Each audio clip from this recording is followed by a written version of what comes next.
শুরু করছি বাংলা বলছে। আরো একবার বিতর্কের মুখে গৌতম আদানি এবং তার গোষ্ঠী, এবং এই দেশে নয়, মার্কিন প্রশাসন যে মার্কিন যুক্তরাষ্ট্রে ডোনাল্ড ট্রাম্প নির্বাচনে জেতার পর এই গৌতম আদানি গত সপ্তাহেই তাকে শুভেচ্ছা জানিয়ে সেখানে প্রায় 1000 কোটি টাকা বিনিয়োগের কথা ঘোষণা করেছিলেন তার এক্স হ্যান্ডেলে, যেখানে বলেছিলেন যে আমেরিকায় 15,000 মানুষের কর্মসংস্থান হতে চলেছে।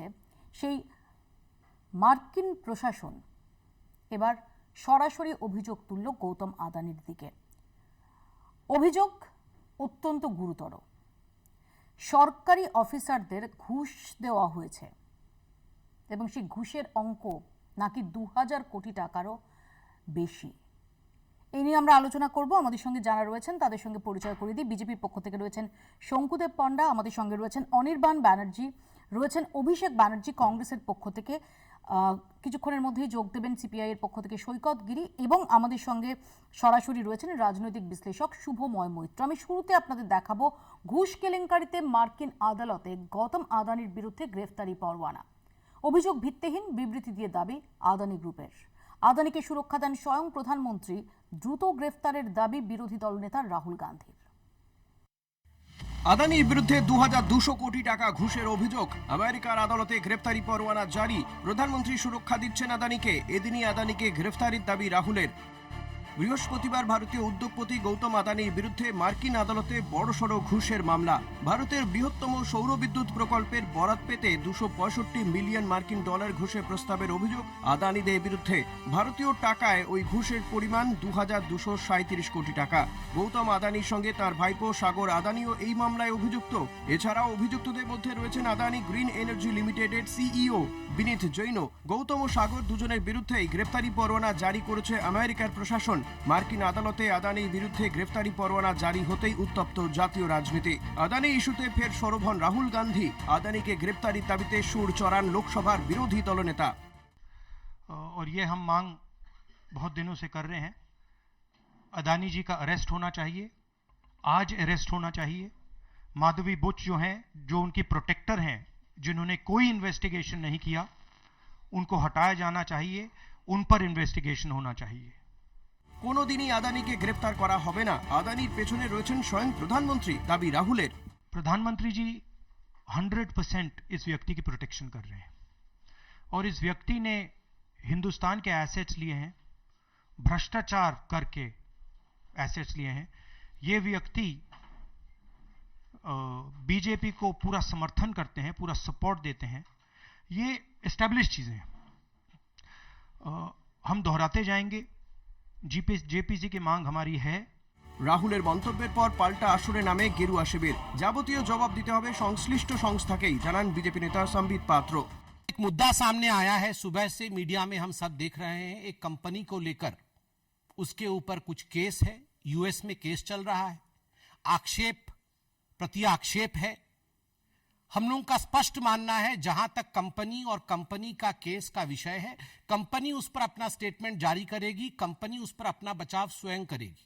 तो स्वाभाविक रूप से ये चारों राज्य जिसका जिक्र डॉक्यूमेंटेशन में सामने आया है, यूएस में सामने आया है, उन चारों राज्य में ना तो हमारे मुख्यमंत्री थे और ना ही हमारी समर्थित सरकार थी, कांग्रेस और उनके सहायक दलों की सरकार थी। और आज राहुल जी ने अपने प्रेस कॉन्फ्रेंस में कहा है कि उन्हें कोई आपत्ति नहीं यदि किसी भी पूर्व मुख्यमंत्री से या उनके पूर्व नेता से पूछताछ हो। तो ठीक है, भूपेश बघेल जी से पूछताछ हो, हमें भी कोई आपत्ति नहीं है। আদানি গ্রুপের বিরুদ্ধে সিবিআই তদন্তের দাবিতে সিপিএম পলিট ব্যুরোর তরফে বিবৃতি প্রকাশ করা হয়েছে। তৃণমূল শিবিরের তরফেও ঘটনার নিন্দা করা হয়েছে। নরেন্দ্র মোদী সত্যি ভারতকে বিশ্বগুরু বানিয়েছে। উনি এতদিন বিকশিত ভারতের কথা বলতেন, তো এতদিন যারা লোকাল চোর ছিল তারা এখন গ্লোবাল চোর হয়েছে। সারা পৃথিবীতে ভারতের মুখ পোড়ানোর জন্য যা যা করা প্রয়োজন সমস্ত কিছু কাজ এই গৌতম আদানি গোষ্ঠী তারা করে চলেছেন। শুধু তাই নয়, এদেরকেই নরেন্দ্র মোদী তার ঘনিষ্ঠ শিল্পপতি হিসেবে সারা পৃথিবীতে পরিচয় দেন। এরই মাঝে আদানি গ্রুপের তরফে বিবৃতি জারি করে যাবতীয় অভিযোগ ভিত্তিহীন বলে দাবি করা হয়েছে। সংস্থা আইনি পথে চলে বলে বিবৃতিতে শেয়ার হোল্ডারদের আশ্বস্ত করা হয়েছে। এদিকে এই বিষয়টি প্রকাশ্যে আসতেই এদিন আদানি গ্রুপের শেয়ারে ধস নামে। কলকাতা টিভি।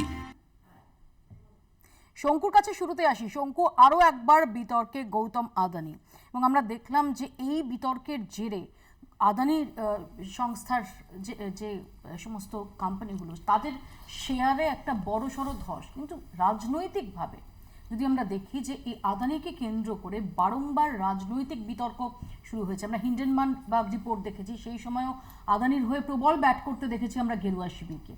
এবার যে অভিযোগ, এই অভিযোগ অন্য কেউ করছে না, ইউএস প্রশাসন। দেখুন, প্রথমত আমাদের দলের স্ট্যান্ড আমরা ন্যাশনালি ক্লিয়ার করেছি, রিজিওনালিও একই কথাই বলবো যে একটি সংস্থার বিরুদ্ধে অভিযোগ উঠেছে বা না, এখানেও আমার বলার আছে শঙ্কু। সম্বিত পাত্র বলছেন যে সংস্থার বিরুদ্ধে অভিযোগ, সংস্থাকেই এটা নিয়ে বলতে হবে। কিন্তু অমিত মালভিয়া টুইট করছেন এবং তিনি বলছেন এই টাইমিং, যে পার্লামেন্ট সেশন শুরুর আগে এবং ডোনাল্ড ট্রাম্প প্রেসিডেন্ট পদে নির্বাচিত হওয়ার পরে, এই টাইমিং নিয়ে প্রশ্ন তুলছেন। আচ্ছা, আমি তো সবে শুরু করেছি, আমি এখনো শেষ করিনি। আমার দলের স্ট্যান্ড আগে আমাকে স্পষ্ট করতে হবে। স্পষ্ট হচ্ছে যে একটি ইন্ডিভিজুয়াল অর্গানাইজেশন, তার সম্পর্কে তার কার্য বিবরণী নিয়ে কোনো একটি প্রশ্ন উঠেছে, তো সেক্ষেত্রে তারা তাদের বক্তব্য রাখবেন, এটা আমাদের দলের স্ট্যান্ড। কিন্তু আমি আপনাকে শুধু এটুকুই বলবো যে আমাদের ভারতবর্ষে বাজার ছাড়িয়ে আন্তর্জাতিক বাজারে আদানি একটা জায়গা বা ফুটস্টেপ রাখবার চেষ্টা করছে এবং একাধিক আন্তর্জাতিক বিষয়ে ব্যবসার ক্ষেত্রে তারা গুরুত্বপূর্ণ ভূমিকা পালন করছে, যেটা আমাদের দেশে থাকা অনেক বিদেশি এজেন্টদের মনোপসন্দ হচ্ছে না। আমাদের দেশে থাকা নিজেদের বিদেশি এজেন্ট হওয়ার সুপ্ত আইডেন্টিটি রেখে অনেকে তো খেলছেন, অনেকে খেলাধুলো করছেন। তো তাদের আমাদের দেশের একাধিক সংস্থার বিরুদ্ধে এর আগেও আমরা দেখেছি নানা রকম ষড়যন্ত্র করতে, তারা এখনো নানা রকম ষড়যন্ত্র করে যাচ্ছেন। এটা এই ঘটনার সাথে যুক্ত আছে বলে আমি মনে করি না, কিন্তু অনেকেই করছেন এবং অনেকের তো এই দেশের সাথে সরাসরি সম্পর্ক নারীর টান রয়েছে বলেই আমি মনে করি না। অনেক বৈদেশিক শক্তি সরাসরি এই দেশকে একাধিক সময় থেকে, ইতিহাসের কাল থেকে লুটে পুটে গেছেন, তো তারা আগামী দিনেও সেটা করতে চান। আমরা এটাও দেখেছি যে কোনো বৈদেশিক নীতি নিয়ে আমি কথা বলতে চাই না, কিন্তু এটা খুব দুঃখের যে দেখা যায় যে দেশের রিপ্রেজেন্টেটিভ হয়ে, দেশের ডিপ্লোম্যাট হয়ে দেশের খাবো এবং দেশের পড়বো, অথচ দেশের বিরুদ্ধে গিয়ে অন্য দেশে দাঁড়িয়ে দাঁড়িয়ে বলবো, এরকম অনেক নেতাদেরও আমরা দেখেছি। ফলে তারা নানা রকম ষড়যন্ত্র করবার সম্ভাবনা রাখবেন, এটাই স্বাভাবিক। আমাদের মনে হয় যে কোনো অভিযোগ উঠেছে, তদন্ত হবে, আদালতে বিচারাধীন বিষয় রয়েছে, সংগঠন তার মতো করে দেখবে। তার সাথে সরাসরি দেশ, তার নীতি, তার আদর্শকে জড়িয়ে ফেলার যে গভীর ষড়যন্ত্রে লিপ্ত হয়েছেন দেশের বিরোধী দলনেতা, তাকে শুধু মনে করিয়ে দেবো যে বেলে থাকে এই ধরনের কমিউনিকেশন না দেওয়াই ভালো। অভিষেক সরাসরি, অর্থাৎ যতগুলো অভিযোগ হলো সেই অভিযোগের তীর হচ্ছে রাহুল গান্ধীর দিকে, এবং আজকে রাহুল গান্ধী তিনি ইমিডিয়েটলি গৌতম আদানির গ্রেফতারি দাবি করেছেন এবং তার অভিযোগ যে প্রধানমন্ত্রী তাকে প্রোটেক্ট করছেন, তাই গৌতম আদানি গ্রেফতার হওয়ার কথা হলেও গ্রেফতার হবেন না। শঙ্কু, বিজেপির মুখপাত্র নাকি আদানি গোষ্ঠীর মুখপাত্র, আমি ঠিক ব্যাপারটা বুঝতে পারছিলাম না। সমস্যাটা কোথায় হয়ে গেল যে আদানি আর ভারতবর্ষ কিন্তু এক নয়। আদানি ঘুষ নিয়েছে কি নেয়নি সেটা আদানির আইনি সংস্থা আছে, তারা প্রমাণ দেবে। এবার আমি দু তিনটে তথ্য একটুখানি ক্লিয়ার করে নিই। এক, ফার্স্ট হচ্ছে যে এই যে ঘুষটা হয়েছে, এই ঘুষটার ভিত্তিটা কি? এটা হচ্ছে যে গ্রিন এনার্জির পরিপ্রেক্ষিতে। গ্রিন এনার্জির পরিপ্রেক্ষিতে 2003 সালের একটা পলিসি আছে, যে পলিসিটা বলে যে আমার পশ্চিমবঙ্গ হোক, অরুণাচল প্রদেশ হোক, ভারতবর্ষের যে কোনো জায়গায় হোক, গ্রিন এনার্জি করতে গেলে তাতে কেন্দ্রীয় সংস্থার বা কেন্দ্রীয় সরকারের একটা ডিউ ডিলিজেন্স রিপোর্ট দিতে হয়। অর্থাৎ আমার একটা অশোকনগরে, আমি মনে করতে পারি যে অশোকনগরে সূর্যের আলো খুব বেশি পড়ে, অতএব অশোকনগরে সোলার প্ল্যান্ট হোক, না, কেন্দ্রীয় সরকার সেটাকে না করে দিতে পারে। ডিউ ডিলিজেন্স রিপোর্টে যে একটু আগে সম্বিত পাত্র বললেন না যে একমাত্র 4টি রাজ্যের মুখ্যমন্ত্রী, আমাদের সেই সৎ সাহসটা আছে যে 4টি রাজ্যের মুখ্যমন্ত্রী, 4টি কেন 5টি হোক, বা যারা মুখ্যমন্ত্রী না তাদেরকে অবশ্যই প্রশ্ন চিহ্ন করা হোক। বিদ্যুৎ মন্ত্রী, কেন্দ্রীয় বিদ্যুৎ মন্ত্রীকেও কিন্তু তার পাশাপাশি আইন কাঠগড়ায় দাঁড়াতে হবে, 1 নম্বর। 2 নম্বর, এটা প্রথমবার যে মহারাষ্ট্র নির্বাচন নিয়ে আমরা আলোচনা করে ফাটিয়ে দিলাম, সেই আলোচনাতে গৌতম আদানির সম্বন্ধে অভিযোগ কে করছে? আমি করছি না, আমাদের সহযোগী দলরা করছে না, অজিত পাওয়ার। অজিত পাওয়ার এখন তুমি যখন আলোচনা করছি, মহাজুতি যে বিজেপির যে জোট তার গুরুত্বপূর্ণ জোট সঙ্গী। তিনি বলছেন যখন সরকার ভাঙা হয় সেই সরকার ভাঙার meeting A one of the important candidate যিনি উপস্থিত ছিলেন সেই মিটিংটাতে এটা গৌতম আদানির উদ্দেশ্য কি ছিল? ধারাবি, যেটা এশিয়ার বৃহত্তম বস্তি, সেটা আদানি পাবে 7,000 কোটি টাকায়। বস্তিটাকে পেতে হবে বলে সরকার বদলে দিতে হলো। এটা প্রথমবার। মাধবী পুরী বুক, যিনি হচ্ছেন গিয়ে এই মুহূর্তে দাঁড়িয়ে যখন আমি আলোচনা করছি সেবির চেয়ারম্যান, একমাত্র এইটা। এবং আমি আবার বলছি যে যে অভিযোগগুলো করছি সেই অভিযোগগুলো কংগ্রেসই কেউ নেই। যেমন ধরো জি মিডিয়ার অন্যতম কর্ণধার সুভাষ চন্দ্র গোয়েল কোট আনকোট অভিযোগ করেছেন এবং তার রিপোর্ট রয়েছে। কি বলছেন? এক, মাধবীপুরী বুকের সঙ্গে এবং তার স্বামীর কাছে আদানি গ্রুপের যে জি পরিমাণ, মিডিয়া নিয়ে আলোচনা হবে তো, না প্লিজ আমরা পয়েন্টে আসি। ওই জন্য জিজ্ঞেস করছি। পয়েন্টে এটা ভালো ব্যাপার, এটা ভালো। পয়েন্টে আদানি গ্রুপের জি, যে জি, পরিমাণ আলোচনা। শেয়ার হোল্ডিং আছে সেই শেয়ার হোল্ডিংটা ডিসাইসিভ ফ্যাক্টর, অর্থাৎ এটা কনফ্লিক্ট অফ ইন্টারেস্ট। মানে আমি এমন নীতি নির্ধারণ করছি বা আমি এমন ভাবে ডেরিভেটিভস খেলছি যার জন্য আমার যা আর্থিক অবস্থা নেই শেয়ারের দাম সেদিকে হচ্ছে। সেবি চেয়ারম্যান হিসেবে তিনি আইসিআইসিআই ব্যাংকের অফিস অফ প্রফিট একসঙ্গে থেকেছেন। এটাই কি প্রথমবার? আমি আসবো। লাস্ট আমি একটা দিয়ে শেষ করছি। অরুন্ধতী দেবী তখন এসবিআই এর চেয়ারম্যান, নোট বাতিল হয়ে গেল 2016 সাল, সবার মনে আছে, প্রত্যেকে গুগল খুলে দেখে নি। এসবিআই 1 লাখ কোটি টাকা ঋণ স্যাংশন করেছিল আদানিকে অস্ট্রেলিয়াতে কোল মাইনের জন্য। সেই কোল মাইনের ভবিষ্যৎ কি? ক্যান্সেল করে দেওয়া হয়েছে। আমি কিন্তু এখানে 1 লাখ কোটি টাকাটা আমার তোমার ট্যাক্স আসবো। ইতিমধ্যে সৈকত গিরি আমাদের সঙ্গে এসে যোগ দিয়েছেন। আমি অনির্বাণের কাছে আসবো, কারণ আমরা যদি দেখি যে এই গত 1-1.5 বছরে আদানি গোষ্ঠীর সঙ্গে এই রাজ্যের সরকারের এবং এই রাজ্যের শাসক দলের যে সম্পর্ক সেটা উচ্চাবচতার মধ্যে দিয়ে গেছে। আমরা যেমন দেখেছি যে বছর 2 আগে যখন এখানে বাণিজ্য সম্মেলন হয়েছে সেখানে আদানি গোষ্ঠীর সঙ্গে আদান প্রদান হয়েছে, কিন্তু সেই চুক্তি সেটা বাস্তবায়িত হয়নি এবং সেই চুক্তি থেকে রাজ্য সরকারের দাবি রাজ্য সরকার উইথড্র করেছে, আদানি গোষ্ঠীর দাবি যে তারা সরে গেছে। আমরা দেখেছি মহুয়া মৈত্র, তাকে এই সংক্রান্ত ইস্যুতে তিনি একটি বিশেষ শিল্প গোষ্ঠীর কাছ থেকে ফেভার নিয়ে তিনি আদানি গোষ্ঠীর বিরুদ্ধে একের পর এক প্রশ্ন করেছেন পার্লামেন্টে। এরকম অভিযোগে তার সাংসদ পদ খারিজ অবধি হয়েছিল। এহেন আদানি গোষ্ঠীকে নিয়ে আরও একবার অত্যন্ত সিরিয়াস অভিযোগ উঠেছে। দেখুন, এবার আর অভিযোগ ওঠেনি, এটা ইউএস এর কোর্টে প্রমাণ হয়ে গেছে। ইনডাইরেক্টমেন্ট মানে যেটা প্রমাণ হয়ে গেছে, এটা শুধুমাত্র না, আমি অভিযোগ এখানে নয়। একটু অ্যাড করব। এখানটায় কিন্তু অমিত মালভিয়া এখানে যেটা বলছেন যে এটা ইন্ডিকমেন্ট এবং যতক্ষণ অবধি না এটা প্রমাণিত হচ্ছে ততক্ষণ অবধি এরা গিলটি না। মানে উনি ভুল করছেন। ইউএস কোর্টের বা ইউএস লয়ের সিস্টেমটা একটু আলাদা। সেখানে ইনডাইরেক্টমেন্ট মানে হচ্ছে প্রাথমিকভাবে তারা অভিযোগকে মান্যতা দিয়ে দিয়েছে। মান্যতা প্রমাণিতের মধ্যে ট্রায়ালটা আকাশ যখন পাতাল হবে পার্থক্য ট্রায়াল আছে। তার মতো হবে ঠিকই। এখানেও কিন্তু যে কোনো অভিযোগ কেস ধরুন, গ্রহণ করা মানে কি তার মান্যতা দিয়ে দেওয়া, পানিশমেন্ট দিয়ে দেওয়া। কগনিজেন্সের মানে যদি বুঝে থাকেন তাহলে হয়তো আন্দাজ করতে পারতেন। তো কগনিজেন্স এখানে যাদের এগেইনস্টে ধরুন নেওয়া হয় সঙ্গে সঙ্গে তাকে আপনি হচ্ছে তাহলে তাদের এগেইনস্টে অ্যাকশন নেওয়া উচিত। তৃণমূল কংগ্রেস তাহলে সবার এগেইনস্টে অ্যাকশন নেই। আসবো যে 4-5 মন্ত্রী আছে। এক সেকেন্ড বলতে দাও, অনির্বাণকে বলতে দাও। অনির্বাণ বলুন বাবা, শঙ্কু, তুমি অনেকক্ষণ বলেছো, ঠিক আছে এবার বলতে দাও। থেমে যাচ্ছে। এবার এই গৌতম আদানির গোটা গ্রুপের ভারতের যত পাবলিক সেক্টর ব্যাংক এবং এনবিএফসি রয়েছে তার গোটা লেন্ডিং যে অ্যামাউন্ট সেটা হচ্ছে 2.5 লক্ষ কোটি টাকার কাছাকাছি, যার মধ্যে প্রায় 90,000 কোটি টাকা হচ্ছে প্রায় পাবলিক সেক্টর থেকে। যে কারণে আপনি দেখবেন আজকে এই খবর সকালবেলা আসার পর আদানি গোষ্ঠীর বিভিন্ন গ্রুপের শেয়ার তো প্রায় 20%-22% করে পড়েইছে। যেগুলি আমাদের পিএসইউ ইউনিট সেগুলোরও শেয়ার 5%-এর কাছাকাছি পড়ে গেছে। সেটা এসবিআই বলুন, পিএনবি বলুন, Canara bank, bank of Baroda, কেউ বাকি নেই। এইখানেই প্রশ্নটা যে ধরুন আদানি যে টাকার জোর দেখিয়ে নিজেকে একটু আগে শঙ্কুদা বলছিলেন বিশ্বের দরবারে প্রমাণ করেছেন, এই করেছেন সেই করেছেন, সেটা আদানির টাকা নয়। এটা প্রথমেই বুঝে রাখা দরকার। আপনি দীর্ঘ সময় ব্যবসা করে খেটে খুঁটে একটা পুঁজি বানালেন, তার উপর দাঁড়িয়ে আপনি ব্যবসা বড় করলেন, that is one thing. Bank থেকে আপনি লোনও নিতে পারেন, এটা খুব স্বাভাবিক নিয়ম। কিন্তু সেই লোন আপনি কোন কোল্যাটারাল আগেনস্টে নিয়েছেন কেউ বলতে পারে না। তিনি কোনো রকম কোলাটারাল তো তার নেই, তো কোলাটারাল তিনি জমাটা কি দেবেন? অর্থাৎ আজকে তিনি যদি ডিফল্টার হন, যেটা আপনার খেয়াল থাকবে এর আগে পিএনবির ক্ষেত্রে হয়েছিল, নীরব মোদির ক্ষেত্রে তিনি যখন টাকা নিয়ে ভেঙে পড়লেন, পিএনবির শেয়ার পুরো তলানিতে চলে গেছিল।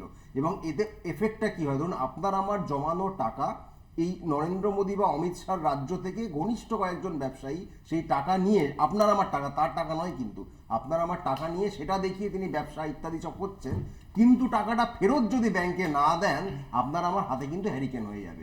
আজকের দিনে শঙ্কুবাবুরা যতই তার হয়ে চেল্লান না কেন, যদি হ্যারিকেনটা হয় শঙ্কুবাবুর নিজেরও হবে, তার পার্টির কিছু নাও হতে পারে, অভিষেকের হবে, আমার হবে, আপনার হবে, যদি আপনাদের শেয়ার ইত্যাদি ব্যাংকে কোনো সঞ্চয় থেকে থাকে তো।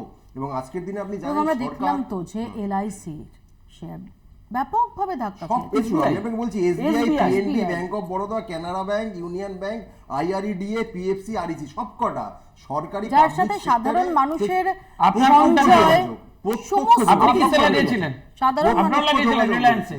ব্যাংক আবার টাকা লাগানোর সময় লাগাবেন। এসবিআই তে লাগিয়েছে, এসবিআই রিলায়েন্সে টাকা লাগানোর সময় লাগাবেন। আরে আদানি আর রিলায়েন্স এক নয়, আগে এটা জেনে নেন। সিস্টেমে ঢুকে পড়েছেন। আদানি আর রিলায়েন্স এক নয়, আগে এটা জেনে নেন। আচ্ছা, তাহলে আদানিতে লাগিয়েছিলেন। বলছি এসবিআই ছিলাম। এসবিআই এর শেয়ার লাগিয়েছিলেন। বলছি মানে এসবিআই এর শেয়ারে টাকা লাগানোর সময় শেয়ারের লাগাবেন। কাছে আসি, আমি শেয়ার- পেছনে লাগার সময় মানে লাগাবেন। সৈকত, এক সেকেন্ড বেআইনি নাকি? পয়েন্ট এসে সৈকত।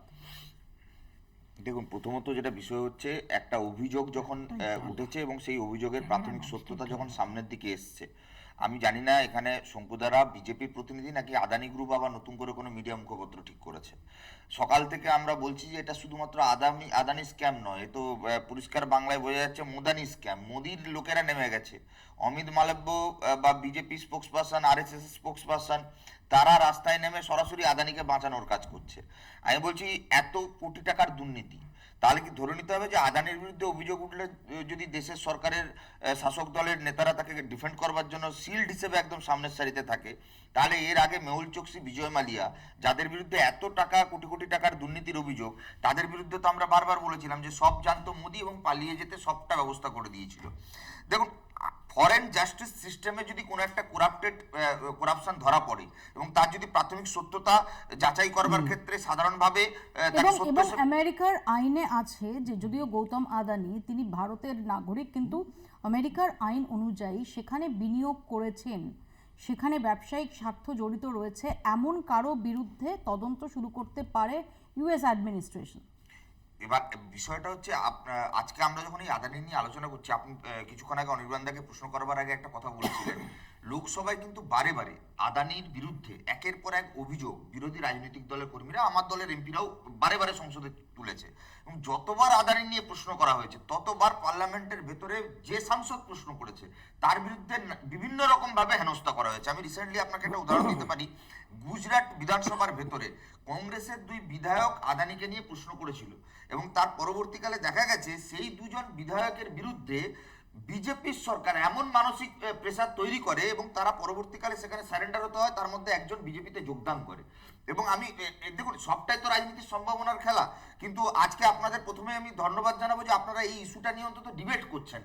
বহু নিউজ চ্যানেল বা বহু সংবাদ মাধ্যম যারা আজকে এই বিষয়টা নিয়ে আলোচনাই করতে চাইছে না এবং সরাসরিভাবে এই দেশের একের পর এক সরকারি সংস্থা, অনির্বাণদা পিএসইউর কথা বললেন, এসবিআই এর যে পরিমাণ অবস্থা দাঁড়িয়েছে, আপনি যদি দেখেন রাষ্ট্রায়ত্ত সংস্থা এবং সরকারি সংস্থাগুলোকে রাষ্ট্রীয়করণ করবার ক্ষেত্রে আমাদের বামপন্থীদের দীর্ঘদিনের লড়াই আন্দোলন রয়েছে। আজকে একের পর এক ব্যাংকের যেভাবে দেউলিয়া হচ্ছে, যেভাবে একের পর এক পিএসইউ বা রাষ্ট্রীয় সংস্থাগুলো দেউলিয়া হওয়ার পথে যাচ্ছে এবং সমস্ত দোষ বা সমস্ত দায় চাপিয়ে দেওয়া হচ্ছে এসবিআই এর উপরে, এলআইসি আজকে প্রশ্নচিহ্নের সামনে। আপনি পোর্ট ইন্ডাস্ট্রি থেকে, কোল ইন্ডাস্ট্রি থেকে, শেয়ার মার্কেটের ইন্ডাস্ট্রি থেকে শুরু করে এমন কোনো সেক্টর পাবেন না যেখানে আদানি গ্রুপ একচ্ছত্র আধিপত্য বসায়নি। এবং অদ্ভুত রকমের আরেকটা বিষয় হচ্ছে, গত 5 বছরের ডেটা অ্যানালাইসিস করলে দেখা যাচ্ছে আমার দেশের প্রধানমন্ত্রী যে সমস্ত দেশে ভিজিট করছেন, অদ্ভুতভাবে কয়েক মাসের মধ্যে সেই দেশগুলোতে আদানির ইনভেস্টমেন্টের গ্রোথ রেট মানে চূড়ান্ত শিখরে পৌঁছেছে। কোভিডে গোটা দেশ এবং গোটা পৃথিবীতে যখন সমস্ত কর্পোরেট হাউস লসে রান করছে, শুধুমাত্র একটা গোষ্ঠী যে কোভিডের সময় বিপুল পরিমাণে লাভ। আমি একটু শুভময়দার কাছে আসি। শুভময়দা, আদানির বিরুদ্ধে এই অভিযোগ তার যে রাজনৈতিক ক্ষেত্রে তার যে র্যামিফিকেশন, সেই প্রসঙ্গে একটু আপনার কাছে আসবো। আমরা জাস্ট কয়েকদিন আগেই দেখেছি যে এই এক হ্যায় তো সেফ হ্যায়, এই বক্তব্য প্রধানমন্ত্রী নরেন্দ্র মোদীর এই মহারাষ্ট্র ইলেকশনের ঠিক মুখে দাঁড়িয়ে সেটাকেও কাউন্টার করেছিলেন রাহুল গান্ধী যে এক হ্যায় তো সেফ হ্যায়, নরেন্দ্র মোদী এবং আদানি এক হ্যায় তো ওনারা সেফ হ্যায়। তো এইরকম একটা নাম, তাকে কেন্দ্র করে এত সিরিয়াস অভিযোগ, ইউএস অ্যাডমিনিস্ট্রেশন সেখানে রীতিমতো পরোয়ানা জারি করা হয়েছে, এর রাজনৈতিক তাৎপর্য কতটা? হ্যাঁ দেখুন, প্রথম আশা করি শোনা যাচ্ছে। হ্যাঁ, প্রথম যে বিষয়টি বলতে হয় সেটা হচ্ছে সময়টার দিকে একটু নজর রাখুন। একটা হচ্ছে ঠিক মহারাষ্ট্র নির্বাচনটা হয়ে যাওয়ার পর খবরটা বেরোলো, এটা বিজেপির পক্ষে একটা ভালো বিষয়। আর একই সঙ্গে ট্রাম্প জিতে যাওয়ার পর বাইডেনের হাতে কিন্তু আর বেশি দিন ক্ষমতা নেই, ফলে তার মধ্যে তারা একটা প্রতিহিংসার জায়গা তৈরি করছেন কিনা এই আলোচনাগুলো উঠবে। এবং বারবার অভিযোগ এবং অভিযুক্ত নিয়ে যখন আলোচনা উঠবে, সত্যি এই নিয়ে আমরা ধন্দে আছি, কারণ কিছুদিন আগেই মুখ্যমন্ত্রীর সঙ্গে ডাক্তারবাবুদের মিটিংয়ে এই অভিযোগ আর অভিযুক্ত নিয়ে ভীষণ গোলমাল হয়ে গেছে ভাব সম্প্রসারণে। সুতরাং ওই জায়গাটায় আপাতত আমরা যাচ্ছি না। এবার যে কথাটা মূলত বলতে হচ্ছে এখানে, সেটা হচ্ছে ভারতের যে সংসদীয় ব্যবস্থা, সেই ব্যবস্থার সঙ্গে অর্থনৈতিক ব্যবস্থা, যেটা মিশ্র অর্থনীতি মোটের উপর, তার মধ্যে পুঁজিবাদের একটা প্রভাব আছে। এবং একদিকে যখন আমরা শেয়ার মার্কেটের দিকে তাকাচ্ছি, আলোচনা করছি, সেই সময় মাথায় রাখতে হবে ভারতের 65% মানুষ এখনো কৃষিভিত্তিক আমাদের যে দেশ, অসাধারণ ভালো ফলন হয়, সে কংগ্রেস ক্ষমতায় থাকুক বা বিজেপি, তাতে কিন্তু এই যে এই শেয়ার মার্কেট, তার বাইরেও একটা ভারতবর্ষ আছে, এই আদানি আম্বানিদের বাইরেও একটা ভারতবর্ষ আছে। ফলে আজকের এই যে ঘটনা, এই ঘটনায় যে ভারতবর্ষ একেবারে গুলিয়ে গেল এমনটা নয়। কিন্তু যেটা মূল কথা বলতে হয় যে আমাদের তো একটা বন্ধুত্বপূর্ণ পুঁজিবাদ, ক্রোনি ক্যাপিটালিজম, তার বিষয়টা আছে। এবং 3টি দলের প্রতিনিধি এখানে আছেন, বিজেপি, তৃণমূল এবং কংগ্রেস, যারা সেই রেসে প্রথম, দ্বিতীয় এবং তৃতীয় হয়েছেন। সুতরাং এই দলগুলি যখন কোনো একে অপরের বিরুদ্ধে কথা বলেন এই ধরনের একটা বিষয় নিয়ে, তখন ভীষণ অবাক লাগে। কারণ একটু রাজনৈতিক দল যখন ইলেকটোরাল বন্ডের মাধ্যমে টাকা নেন, সরাসরি সেখানে প্রমাণ থাকে যে তাদের পরবর্তীকালে সেই রাজনৈতিক দলকে কিছু রিটার্ন দিতে হবে।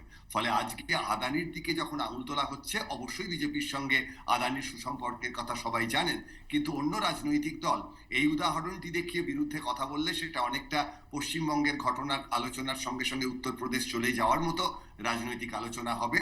ভারতের 3 মূল রাজনৈতিক দল, বিজেপি, তৃণমূল এবং কংগ্রেস, তারা 3জনেই এই বন্ধুত্বপূর্ণ পুঁজিবাদের সঙ্গে যুক্ত।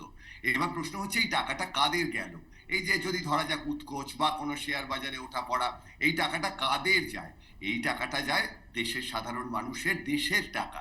বিপুল পরিমাণ যে ঋণ এই কোম্পানিগুলোর কাছে যায়, এবং এরা তো কেউ নিজের পকেটের টাকা দিয়ে, কোনো মানুষই পকেটের টাকা দিয়ে ব্যবসা করেন না। ফলে আজকে এলআইসির যে সমস্যা হবে আদানির শেয়ার পড়লে, তখন তো সত্যি যে প্রশ্নটা তৃণমূলের প্রতিনিধি করলেন, কিন্তু আবার ওই প্রতিনিধি যখন প্রশ্ন করছেন, তখন সেই প্রশ্ন থেকে যাচ্ছে যে তাহলে আপনারা ইলেকটোরাল বন্ডের টাকাটা নিলেন কেন? আপনারা তো অন্য কোম্পানিকে এই সুবিধা দেবেন। ফলে এই জায়গায় দাঁড়িয়ে ভারতবর্ষের সাধারণ মানুষ বিপদের মধ্যে, যেমন একই সঙ্গে শেয়ার বাজার তো পুঁজিবাদী ব্যবস্থার অংশ, ফলে মিশ্র অর্থনীতি পুঁজিবাদী ব্যবস্থার অংশ শেয়ার বাজার, আর অন্যদিকে সামগ্রিক দেশের রাষ্ট্রীয় সংসদীয় ব্যবস্থায় বিপুল কৃষিভিত্তিক সমাজ, এই দুয়ের দ্বন্দ্ব চলবে। এবং এইভাবে কিছু মানুষের হাত দিয়ে প্রচুর টাকা বেরিয়ে যাবে। খুব ইন্টারেস্টিং একটা বিশ্লেষণ আপনার, আমি আসবো, শুনলাম আপনার কাছ থেকে। একটা ছোট্ট বিরতি আমাকে নিতে হবে, বিরতির পর এ প্রসঙ্গে আলোচনায় ফিরছি। দেখতে থাকুন বাংলা বলছে। ফের আর্থিক দুর্নীতির অভিযোগ গৌতম আদানির বিরুদ্ধে। ভারতীয় সরকারি আধিকারিকদের ঘুষ দেওয়ার প্রস্তাব। হিন্ডেনবার্গ বিতর্কের পর এই ঘুষকাণ্ডকে ঘিরে ফের উত্তপ্ত ভারতের ঘরোয়া রাজনীতি। দেখুন। গৌতম শান্তিলাল আদানি, আদানি গ্রুপের প্রতিষ্ঠাতা ও চেয়ারম্যান, ভারতীয় ধনকুবের। আদানি গ্রুপ মূলত বন্দর উন্নয়ন সংক্রান্ত ব্যবসায় জড়িত বহুজাতিক সংস্থা। 16ই নভেম্বর 2024 পর্যন্ত আদানি এশিয়ার দ্বিতীয় ধনী ব্যক্তি এবং বিশ্বের 18তম ধনী, যার মোট সম্পদ 86.7 বিলিয়ন মার্কিন ডলার। কিভাবে এই বিপুল প্রতিপত্তির চূড়ায় পৌঁছলেন আদানি? 1962 সালে গুজরাটি জৈন পরিবারে আহমেদাবাদে জন্ম। 7 ভাই বোন। বাবা ছিলেন একজন ছোট বস্ত্র ব্যবসায়ী। গুজরাট ইউনিভার্সিটিতে বাণিজ্যে স্নাতক নিয়ে 2য় বর্ষ পর্যন্ত পড়াশোনা। 1978 সালে মহেন্দ্র ব্রাদার্সের হীরা বাছাইকারী হিসেবে কাজ করার জন্য মুম্বাই চলে আসেন। 1981 সালে বড় ভাই মহাসুখ ভাই আদানি আহমেদাবাদে একটি প্লাস্টিক ইউনিট কেনেন। ভাইকে কাজকর্ম পরিচালনার দায়িত্ব দেন। পলিভিনাইল ক্লোরাইড আমদানির মাধ্যমে বিশ্বব্যাপী বাণিজ্যে আদানির হাতেখড়ি। 1985 সালে পলিমার আমদানি শুরু করেন। 1988 সালে প্রতিষ্ঠা করেন আদানি এক্সপোর্টস। 1991 সালে ধাতু, টেক্সটাইল এবং কৃষি পণ্যের ব্যবসা সম্প্রসারণ শুরু করেন। 2006 সালে বিদ্যুৎ উৎপাদন ব্যবসা শুরু করেন আদানি। 2009 থেকে 2012 পর্যন্ত অস্ট্রেলিয়ার অ্যাবট পয়েন্ট পোর্ট এবং কুইন্সল্যান্ডের কারমাইকেল কয়লা খনি অধিগ্রহণ করেন। ফেব্রুয়ারি 2022-এ আদানি এশিয়ার সবচেয়ে ধনী ব্যক্তি হয়ে ওঠেন, পিছনে ফেলেন মুকেশ আম্বানিকে। অগস্ট 2022-এ তিনি ফরচুনের বিচারে বিশ্বের তৃতীয় ধনী ব্যক্তি হিসেবে মনোনীত হন। এখানেই শেষ হয় না আদানির সফরনামা। আদানির সঙ্গে অঙ্গাঙ্গিকভাবে জড়িয়ে যায় রাজনীতি। একাধিকবার নানা দুর্নীতি বিতর্কে উঠে আসে গৌতম আদানি বা তাঁর সংস্থার নাম। বিশেষত 2014 সালে নরেন্দ্র মোদী সরকার দেশে ক্ষমতায় আসার পর উল্কার গতিতে উত্থান আদানির। দেশের এনার্জি ও পরিকাঠামো উন্নয়নমূলক নানা প্রকল্পের প্রচুর সরকারি বরাত পেতে শুরু করে আদানি গোষ্ঠী। বাংলার তাজপুরে গভীর সমুদ্র বন্দরের প্রকল্পও হাতে নেন আদানি, যদিও তা বাস্তবায়িত হয়নি। এবার মোদী ঘনিষ্ঠ গৌতম আদানি ও তার ভাইপো সাগর আদানি সহ মোট 7 জনের নামে ঘুষ প্রস্তাব দেওয়ার গুরুতর অভিযোগে মামলা আমেরিকায়, জারি গ্রেফতারি পরোয়ানা। আর যার জেরে আদানি গ্রিন সহ গোষ্ঠীভুক্ত বিভিন্ন কোম্পানির শেয়ার মূল্য এক লহমায় 15 থেকে 20% পড়ে গিয়েছে। বড়সড় সংকটের মুখে আদানি গোষ্ঠী, সঙ্গে কেন্দ্রের শাসকও। গৌতম আদানি শুধু গুজরাটের ভূমিপুত্রই নন, মোদী ঘনিষ্ঠ হিসেবেও পরিচিত। হিডেনবার্গ রিপোর্ট নিয়ে বিতর্কের সময় প্রধানমন্ত্রীর বিবৃতি দাবি করে শাসকের কোপে পড়েছিলেন তৃণমূল সাংসদ মহুয়া মৈত্র। মহুয়ার সাংসদ পদ খারিজ করা হয়। কংগ্রেস নেতা রাহুল গান্ধী প্রধানমন্ত্রীকে কাঠগড়ায় তোলায় তাকে এক মামুলি মামলায় দোষী সাব্যস্ত করে সাংসদ পদ কেড়ে নেয় মোদী সরকার। পরে আদালতের নির্দেশে পদ ফেরত পেলেও হিডেনবার্গ নিয়ে আজ পর্যন্ত রা কাড়েননি মোদী। গৌতম আদানিকে গ্রেফতারের দাবিতে সরব হয়েছেন রাহুল। দোষী সাব্যস্ত হওয়ার আগেই হইচই নিয়ে বিরোধীদের পাল্টা কটাক্ষ বিজেপি নেতা অমিত মালব্যর। কলকাতা টিভি। আমি শঙ্কর কাছে আসবো। শঙ্কর, রাহুল গান্ধী যে প্রশ্নগুলো তুলছেন, সে প্রশ্নগুলোকে কিভাবে নস্যাৎ করবে? সেবি প্রধানের ভূমিকা, সেটা কেন স্ক্যানারে আসবে না? এসিসিআই, তারা কেন সব এগ্রিমেন্ট পাবলিক করবে না? এই প্রশ্নগুলো তো খুব ভ্যালিড প্রশ্ন। আচ্ছা, প্রথম কথা হচ্ছে যে আর কদিনের মধ্যে সংসদ শুরু হবে। উনি আসলে স্পেসিফিক ওনার কাছে কোনো ইস্যু নেই, কোনো বিরোধিতার জায়গা নেই, একের পর এক নির্বাচনে হারবেন এবং উনি বুঝেছেন যে আগামী যে বিধানসভা, এই দুটো রাজ্যের বিধানসভা নির্বাচন, ওই উত্তরই তো দিচ্ছি, আপনি ঠিক করবেন। মপিয়ানন্দির শোটা মপিয়ানন্দি চালান, আপনি থোড়ি চালান, এটাকে ডিসাইড করুন। আপনি নতুন পোস্টে জয়েন করেছেন, কলকাতা টিভিতে জয়েন করেছেন, আপনি চালাবেন, বাংলা বলছে, আপনি ধরে চালান, তৃণমূল কংগ্রেসের সব চালান। আমার বেলা তো 30 বার আপনি দিয়ে দেন, শঙ্কু চুপ করো, শঙ্কু চুপ করো, এর বেলা আপনি কিছু বলছেন না। থ্যাংক ইউ আপনারা এই ওকে চুপ করার জন্য। আমার বক্তব্য হচ্ছে খুব স্পষ্ট। আমার বক্তব্য দেখুন, রিয়ার টাইম যা খাওয়ার খেয়ে দিয়েছি, উত্তর থাকলে দাও, না আমার বেকার এইসব করে কিছু হয় না। আচ্ছা, আপনার বামপন্থী কমিউনিকেশন শেষ হলে এবার বলি। আমার বক্তব্য হচ্ছে খুব স্পষ্ট। দেখুন, রাহুল গান্ধী যে সমস্ত প্রশ্ন তুলেছেন সংসদেও সেসব তুলবেন, কিন্তু তার কাছে এসবের উত্তর নেই, কারণ গণতান্ত্রিক প্রক্রিয়ায় একের পর এক তারা নির্বাচনে হারছেন। এখন একটা সংগঠনের বিরুদ্ধে বা একটা বিজনেস অর্গানাইজেশনের বিরুদ্ধে তার যদি কোনো বক্তব্য থাকে, সেই বক্তব্য তিনি রাখবেন, তার ফোরাম রয়েছে, তিনি দরকার হলে কোর্টে যাবেন, তিনি গিয়ে লড়াই করবেন, কেউ তো না বলেনি। কিন্তু যখন তিনি স্পেসিফিক্যালি বারবার বিজেপির সাথে জড়িয়ে এটাকে নিয়ে জেপিসি দাবি করছেন, উনি জেপিসিতে আপত্তি করছেন, না একদম আপত্তি আছে, তাহলে তো আগে ওনার বিরুদ্ধে যে অভিযোগ আছে সেটা নিয়ে তদন্ত হবে, সেটা নিয়ে জেপিসি করা দরকার। ওনার 4 জন মুখ্যমন্ত্রীকে ডেকে তদন্ত করতে হবে। কংগ্রেসের 4 জন মুখ্যমন্ত্রী যখন ছিলেন তখন এই সমস্ত রিপোর্ট ওখানকার স্টেটেদের সাপোর্ট ছাড়া বেরোয় কি করে? বলে ওনারা এসব করেছেন। আপনারা দুজন একই বলছেন তো, কংগ্রেস আর সিপিএম তৃণমূল সব এক হয়েছে, কংগ্রেস সিপিএম আর তৃণমূল, তাহলে এসব আর জীবন নিয়ে নাটক করেন কেন? এই তো সেটিং বেরিয়ে গেছে, সিপিএম কংগ্রেস আর তৃণমূল যে স্পষ্ট হয়ে গেছে, তাহলে এখন আবার আর জীবন নিয়ে নাটক করতে পারছেন না। তার মানে আজকে আপনাদের সিজিওতে যে সেটা তৃণমূল বলে চলে, সিজিওর সামনে যে মোহাম্মদ সেলিম গেছিল সেটা তৃণমূল কংগ্রেস বলে চলে, তৃণমূলের নীতি হিসেবে কাজ করতে হবে। সিপিএম আজ অবধি সিপিএম সিপিআই এরা হচ্ছে তৃণমূলের বি টিম, তৃণমূল আর সিপিএম তারা এক, এরা এক হয়ে এখানে অবস্থান করছে। সব তোমাদের এক না ভাই, পাচ্ছেন না মোদিকে একসাথে, মোদিকে নিয়ে ভয় আছে, আতঙ্কের নাম নরেন্দ্র মোদীর ব্যাস মোদি, তাই ভয় আছে, তাই এক হয়েছে। বড় বড় কথা কৌটা নাচিয়ে বানিয়ে ফেললো অট্টালিকা, সিপিএমের কাছে সিদ্ধ, সিপিএম দালালি কম করুন, দেশের পার্টি নয় আপনারা, বাইরের থেকে আমদানি করে কমিউনিস্টদের কাছে দেশবাসী শিখবো, জাতীয় পতাকা দেবেন না, দেশের সংবিধানের বিরুদ্ধে ষড়যন্ত্র করে বিদেশের কাছে টাকা খান, এক সেকেন্ড আসবো। অভিষেক, কিন্তু টাইমিং, যেটা শুভময়দাও বলছিলেন, টাইমিংটা তো সত্যি ইন্টারেস্টিং। হ্যাঁ, টাইমিংটা এমন একটা সময়ে এই তথ্যটা সামনে এলো, এমন একটা সময়ে এই অভিযোগটা করা হলো, যে সময় একটা ইউএস একটা ট্রানজিশনের মধ্যে দিয়ে যাচ্ছে। ভারতবর্ষ লোকসভা নির্বাচনটা হয়েছে খুব একটা বেশি দিন আগে হয়নি, তার আগে হলেও কিন্তু অন্যরকম কিছু হতে পারতো। এবার কি হলে কি হতে পারতো আলোচনা করার থেকে শুভময়দার বক্তব্যের 2-3টে কথা। এক, কৃষিভিত্তিক ভারতবর্ষের ক্ষেত্রেও আদানি একটা বড় প্লেয়ার, কারণ আদানি উইলমার গ্রুপ, যেটা যার ফরচুন তেল থেকে শুরু করে ফরচুন বেসন এগুলো তৈরি হয়, এগুলো আদানি শেয়ার করলে সেই কৃষকদের সমস্যা হয়, সেটা কৃষি বিল পাস না হলেও যারা তাদের ওখানে দাদন দেওয়া রয়েছে।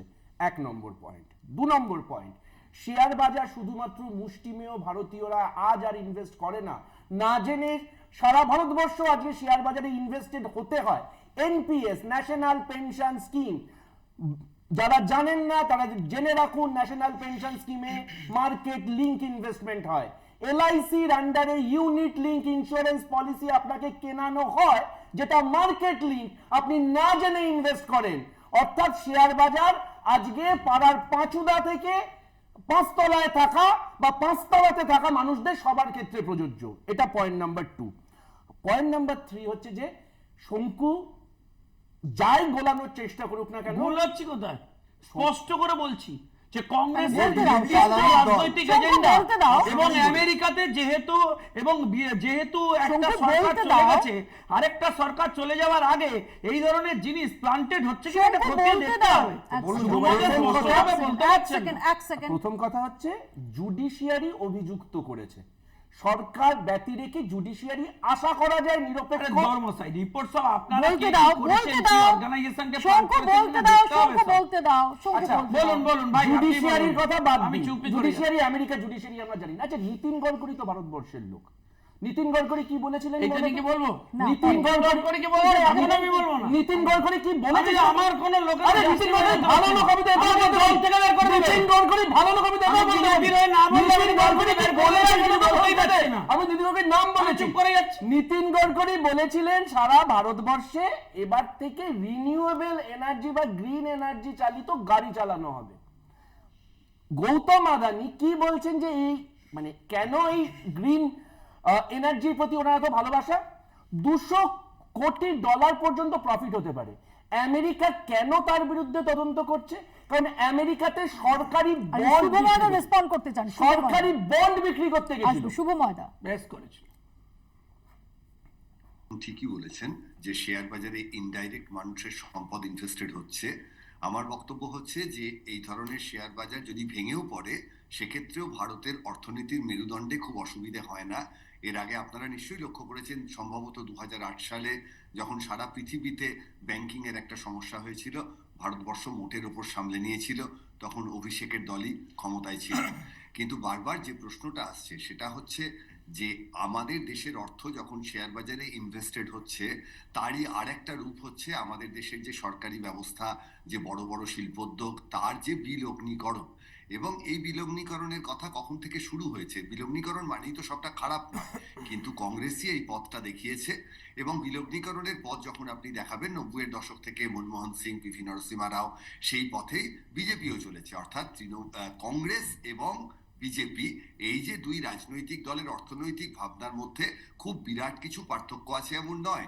ফলে আজকে রাহুল গান্ধী যখন এই কথাগুলি বলছেন, অবশ্যই বিরোধী দলের নেতা হিসেবে একেবারে সঠিক কথা বলছেন, কিন্তু বিলগ্নীকরণের যে ভাবনা, শেয়ার মার্কেটের যে ভাবনা, সরকারি সম্পত্তি বেচে দেওয়ার যে ভাবনা, সেখানে আজকে যেমন আমরা বলি যে তৃণমূল সিপিএম এর কাছ থেকে খুব ভালো শিখেছে, সেরকম বলা যেতে পারে পশ্চিমবঙ্গের ক্ষেত্রে যেমন, আর সেরকম বলা যেতে পারে যে আজকে বিজেপি কংগ্রেসের কাছ থেকে খুব ভালো শিখেছে। ফলে রাহুল গান্ধী আজকে সংসদে দাঁড়িয়ে কি বলবেন তার থেকে গুরুত্বপূর্ণ প্রশ্ন হচ্ছে রাষ্ট্র ব্যবস্থার যে একটা নিয়ন্ত্রণ রাখা সরকারের, সেই নিয়ন্ত্রণ বেরিয়ে যাচ্ছে এবং এই যে হাজার হাজার কোটি টাকাই হাজার হাজার কোটি টাকা সত্যিকারের তাদের কোম্পানির সম্পদ, তাদের ব্যক্তিগত সম্পদ, প্রাইভেট বহুজাতিক সংস্থার সম্পদ, নাকি ভারতের আপামর জনসাধারণের সম্পদটা নষ্ট হচ্ছে, এই জায়গাটা দেখা বিরোধী নেতার কর্তব্য।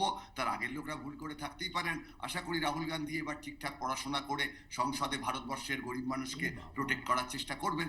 তারপর নির্বাচনে ভোটের বিষয়টা যেটা শঙ্কু বলেছেন সেটাই ঠিক। পশ্চিমবঙ্গে তৃণমূল কংগ্রেসের বিরুদ্ধে অভিযোগ থাকা সত্ত্বেও তারা প্রায় সব আসন জেতেন, কেন্দ্রীয় বিজেপির ক্ষেত্রে একই আমি কথা। এখানে এবার একটু ভারতবর্ষের আপনার মানুষ বক্তব্যের আটকাতে সঙ্গে পেরেছে। একটু অ্যাড করব যে আমরা দেখেছি অভিষেক এর আগে রাফায়েল নিয়ে যতই সুর চলান না কেন রাহুল গান্ধী, সেই ক্যাম্পেইন সেটা মুখ থুবড়ে পড়েছিল।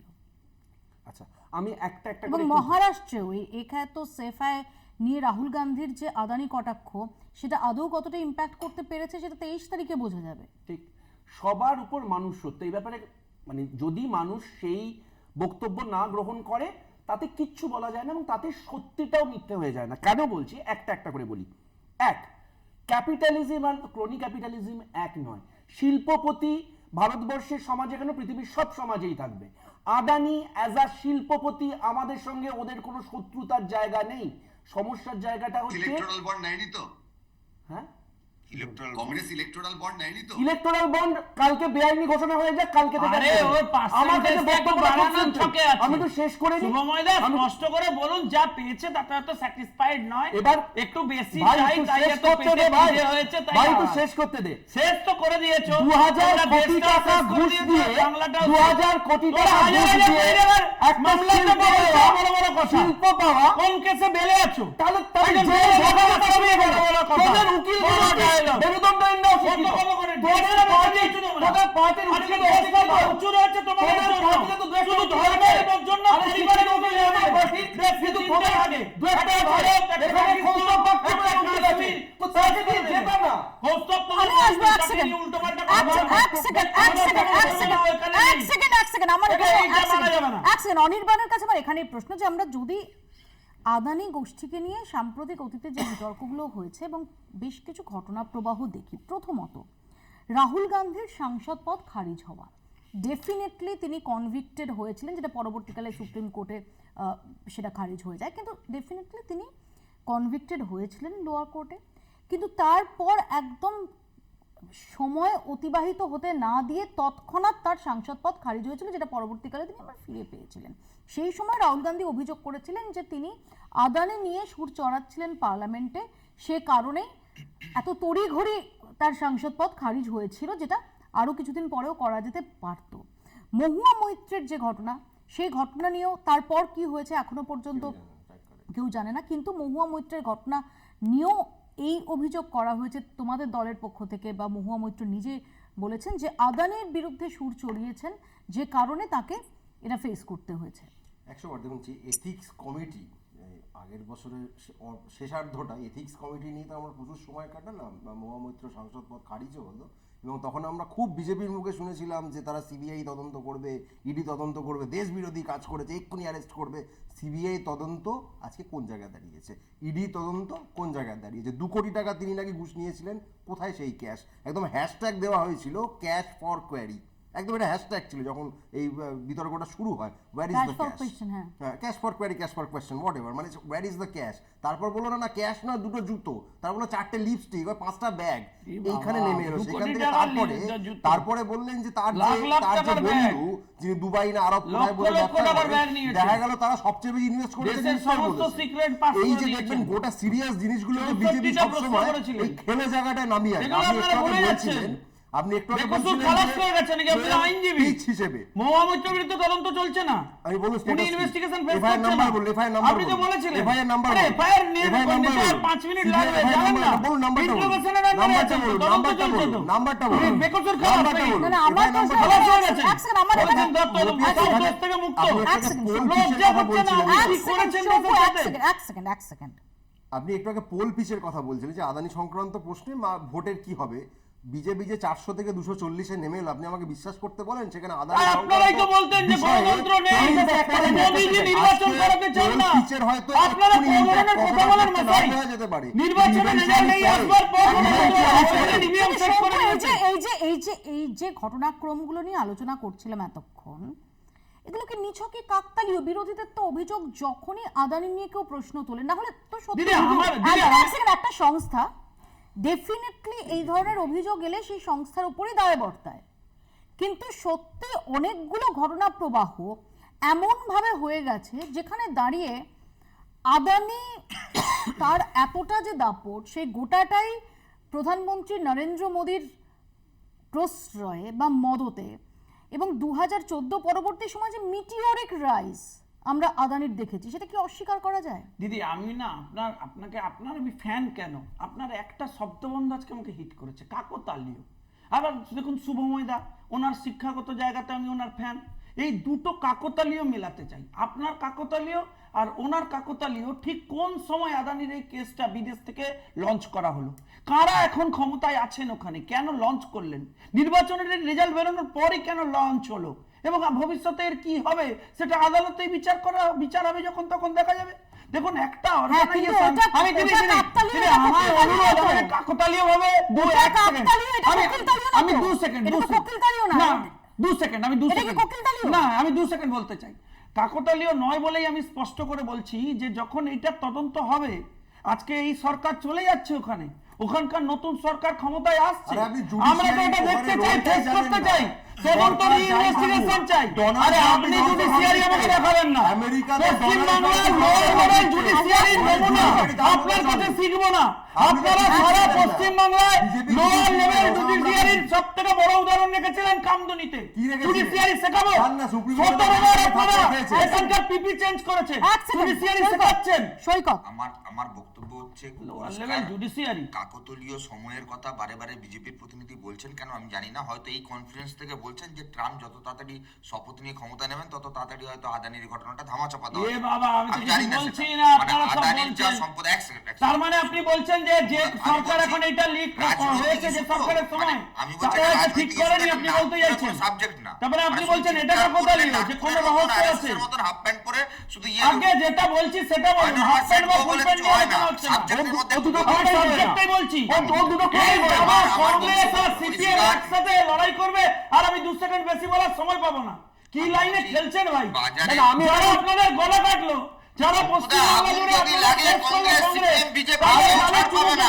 ও সঙ্কুদা কংগ্রেস ওটা বিজেপি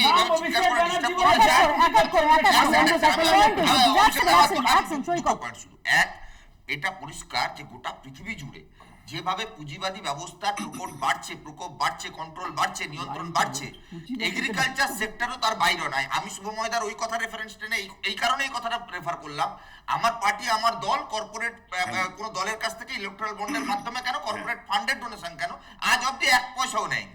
কিন্তু আমাদের বক্তব্য হচ্ছে যখন কোন একটা সংস্থা, সে যখন একটা রাজনৈতিক দল ক্ষমতায় আসবার পর তার ব্যবসার পরিধি হু করে বাড়াতে থাকে, যখন একটা সংস্থা প্রধানমন্ত্রী যে দেশে যায় সেই দেশে তার ব্যবসার পরিমাণ দ্বিগুণ পরিমাণে বাড়াতে থাকে, একটা সংস্থা যখন বিভিন্ন রাজনৈতিক দলের প্রভাবে প্রভাবিত হয়ে অন্যান্য আন্তর্জাতিক ক্ষেত্রে তাদের নির্বাচনের মধ্যে ইন্টারফেয়ার করবার অভিযোগ সামনে সারিতে আসে, আপনি অবাক হয়ে যাবেন। এত ভারত পাকিস্তান, এত চায়না ফাইনা বলো তো বিজেপি, পাকিস্তান, চায়না, আফগানিস্তান, বাংলাদেশ, 4টে দেশে আদানির ইনভেস্টমেন্ট কত পরিমাণে কোনো আইডিয়া আছে এদের কাছে? আলটিমেটলি আমার দেশের টাকা এই আদানি গ্রুপকে ছাড় দিয়ে ব্যবসা করে লুটে পুটে নেওয়া হচ্ছে। আপনি আমি তৃণমূল, বিজেপি, সিপিএম, কংগ্রেস পরে, দেশটা সবার আগে। আমার দেশের সম্পদকে যদি কোনো একটা কর্পোরেট হাউস লুট করে নিয়ে চলে যায়, তার বিরুদ্ধে যদি আজকে আমরা সকলে মিলে না দাঁড়াই, তাহলে আগামী দিনে দেশের ভয়ঙ্কর একটা বিপদের সামনে দাঁড়াতে হবে। আমার অভিষেকের কাছে এখানে আমি এক লাইন শুধু আরেকটা লাইন শুধু- আরো আমি বলবেন। আর বলবো না, এত corporate শুভময় দা একটা ব্যাপার কথা আরো বললেন, বলবেন। শুভময় দা একটা কথা বললেন 2008 রেফারেন্স। আমি বলছি শুভময় দা 2008 সালে ভারতবর্ষের টোটাল অর্থনীতির 40% কর্পোরেট হাউসের হাতে ছিল, এখন সেই পরিমাণটা 80%।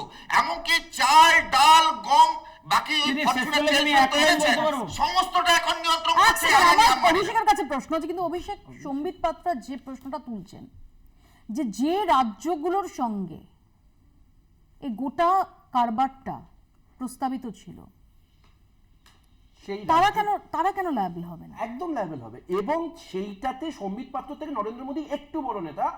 লোকসভা নির্বাচনে তেলেঙ্গানায় দাঁড়িয়ে, তোমাদের আর্কাইভে আছে, খুঁজে দেখো, কোট আনকোট নরেন্দ্র মোদী বলছেন ट्रक भर्ती पैसा लेके আদানি और अंबानी तेलंगाना का सरकार बनाया है। আমি বলেছি, নরেন্দ্র মোদী সরকার বলেছেন। তার অব্যবহিত পরে যখন আমরা দেখছি যে মানে নরেন্দ্র মোদী শপথ গ্রহণে আদানি এবং আম্বানি উপস্থিত থাকছে, তখন রাহুল গান্ধী একটা প্রশ্ন তুলেছিলেন, হয় আপনার অভিযোগটা মিথ্যে ছিল, নয়তো আপনার শপথ গ্রহণের উপস্থিতিটা মিথ্যে। আমার মাননীয় বন্ধুবার অভিষেকের কাছে এটা আরে প্রশ্ন, সংক্ষেপে। নরেন্দ্র মোদীর কথা শোনো, নরেন্দ্র মোদীর প্রধানমন্ত্রী, আরে ভাই, তার কথার দাম নেই, আরে ভাই, তার কথার ওজন আমার নেই, প্রশ্নটা সে কি শুনবেন না। যা খুশি তাই আমার বলবে। প্রশ্নটা দেবেন না। আমার বক্তব্য নরেন্দ্র মোদীকে মিথ্যা কথা বলে, নরেন্দ্র মোদী রাহুল গান্ধী বলে, বড় কমিটির প্রেসিডেন্ট হয়, দেশ নরেন্দ্র মোদী কি মিথ্যা কথা বলে? নরেন্দ্র সভাতে আরে যাকে চোর বলে তাকে ডাকো। আচ্ছা, তুই অভিষেক ব্যানার্জিকে সরকার থেকে চোর বলিস, তুই তোর বিয়েতে অভিষেক ব্যানার্জিকে এই তুই তোর বিয়েতে অভিষেক ব্যানার্জিকে ডাকবি? তুই অভিষেক ব্যানার্জিকে সকাল থেকে চোর বলিস, তুই অভিষেক ব্যানার্জিকে সকাল থেকে চোর বলিস, তোর বিয়েতে অভিষেক ব্যানার্জিকে ডাকবি? তোর বিয়েতে অভিষেক ব্যানার্জিকে ডাকবি? আমি খুব সকাল থেকে অভিষেক ব্যানার্জিকে চোর বলিস। এক সেকেন্ড, খুব সংক্ষেপে, একদম 1.5 মিনিট টাইম আছে, আমি শুভময়দার কাছে যাব। শুভময়দা, এক হচ্ছে যে শীতকালীন অধিবেশন, বিশেষ করে এই মুহূর্তে দাঁড়িয়ে সংসদের উভয় কক্ষের যে চেহারা, সেখানে কি এই ইস্যুতে ঝড় দেখতে চলেছি আমরা? এবং দ্বিতীয়ত, এখানে কি একমাত্র কেন্দ্রীয় সরকারকে একটু রিলিফ দিতে পারে প্রেসিডেন্ট পদে ট্রাম্পের শপথ গ্রহণ? অবশ্যই ট্রাম্পের শপথ গ্রহণের পর আশা করা যায় আন্তর্জাতিক যে সম্পর্ক ভারতের সঙ্গে, সেই জায়গায় এই বিষয়গুলি একটু স্লথ হওয়ার একটা সম্ভাবনা থাকে। কারণ পুঁজিবাদী যে ব্যবস্থা, সেই ব্যবস্থায় যেমন ভারতবর্ষ তার মধ্যে পড়ে, মার্কিন দেশ তো অনেক এগিয়ে, ফলে তাদের দেশের সব খবর আমরা সবসময় জানতে পারি না। কিন্তু যদি চমস্কির কিছু লেখা পড়া যায় বা অনুধাবন করা যায়, দেখা যাবে সে দেশেও এই ধরনের ঘটনা ঘটে এবং অন্য মাত্রায় ঘটে। তবে দেশটাতে নিয়মকানুন হয়তো আমাদের চেয়ে একটু বেশি আছে, ধরা টরা পড়েন লোকে, কিন্তু আমার মনে হয় দুটো বন্ধু সরকার দুটি দেশে থাকলে তারা নিশ্চয়ই সামলে নিতে পারবেন। দ্বিতীয় হচ্ছে, আমাদের কিন্তু মহারাষ্ট্রের ফলের দিকে তাকিয়ে থাকতে হবে। মহারাষ্ট্রের ফল যদি কোনোভাবে বিজেপির খারাপ হয়, যদিও সার্ভে বলছে যে বিজেপি এগিয়ে থাকবে, সেক্ষেত্রে খারাপ হলে কিন্তু কংগ্রেস এই সংসদে আপনারা দেখতে পাবেন অনেক বেশি গতিময়তা নিয়ে বক্তব্য রাখবে। যদিও তারা একই পথের পথিক, কিন্তু তারা এখন প্রচুর বক্তব্য রাখবেন। এবং তৃতীয়, যেটা বারবার বলতে চাই, বন্ধুত্বপূর্ণ ধনতন্ত্র, ক্রোনি ক্যাপিটালিজম, ইলেকটোরাল বন্ডের মাধ্যমে ভারতবর্ষে আইনি ব্যবস্থায় পরিণত করা হয়েছে। যতক্ষণ না কংগ্রেস বা তৃণমূল কংগ্রেস এর বিরুদ্ধে সংসদে এই আইনকে ব্যর্থ করার জায়গায় পৌঁছচ্ছে, ততক্ষণ তাদের ক্রোনি ক্যাপিটালিজম নিয়ে কথা বলার একই জায়গায় তারা আছেন যে জায়গায় বিজেপি আছে। আমাদের সময় একদম শেষ। বাংলা বলছে এখানেই শেষ করতে হবে। এই ঘটনার পরিপ্রেক্ষিতে ইতিমধ্যেই জাতীয় রাজনীতিতে আলোড়ন পড়ে গেছে। এই গতি প্রকৃতি কোন দিকে যায় সেদিকে আমাদের নজর থাকবে। আপাতত এখানেই শেষ করছি। দেখতে থাকুন কলকাতা টিভি।